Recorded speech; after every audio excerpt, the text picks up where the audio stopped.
এই তোরা কিতারে করস? কাস্টমার এদিকে জাম লাগা রাখছে, এটা রান্না করতে এতক্ষণ লাগে। এখন টাইমটা কয়টা? এতক্ষণ লাগলে হইব নি? ওইদিকে কাস্টমার জাম লাগা রাখছে, আর তুই কি করস এদিকে? এটা লাড়ালাড়ি করলে হইব। এগুলো রেডি কর, রেডি করে তাড়াতাড়ি ওইদিকে নে। কাস্টমার বইয়া রয়েছে, তাড়াতাড়ি আয়।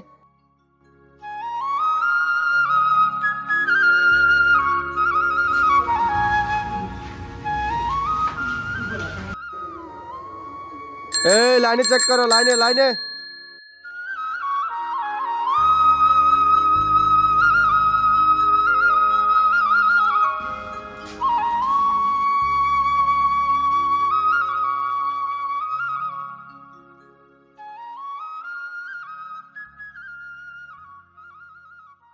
কি হয়েছে ভাই, কি লাগবো? আইসি আপনার দোকানে একটা দরকারে। আমার ভাই এলাকার ছোট ভাই, আপনার দোকান তো অনেক বড়, যদি কোনো কাজ টাজ থাকে তাহলে তারা দিলে ভালো হইতো আর কি। দোকান তো বড় ভাই, ঠিক আছে। আমার দোকানে তো যথেষ্ট পরিমাণ স্টাফ আছে, তারা রাখকে আমি কি করবো?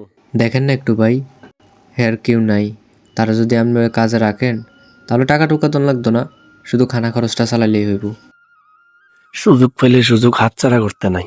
সত্যি কথা বলতে তো আমার দোকানে আরো কাজের লোকের প্রয়োজন, কিন্তু টাকা টুকার বিষয় দেখে আমি লোক বাড়াইতে চাই না। যেডি আছে এডি দিয়ে কাজটা চালাই যাইতে আছি, যাতে কইতে আছে এই লোকটারে আমি রাখিয়া দিতাম। ফলাও শুধু অসুবিধা নাই, কাম তো করতে পারবো। প্রবলেম আছিল টাকার, যাতে টাকাও নিত না কয়, তাহলে রাখিয়া দি। শুধু দুতেই না, তের মতন শুধু আর একটা কাজ করতে আছে। ঠিক আছে ভাই, তুমি যাও, তারে কও কাজে ধরত, অসুবিধা নাই। এই এই তুই ভিতরে যায় কাজ কর। এ যাও, এ লাইনে চেক করো, লাইনে লাইনে।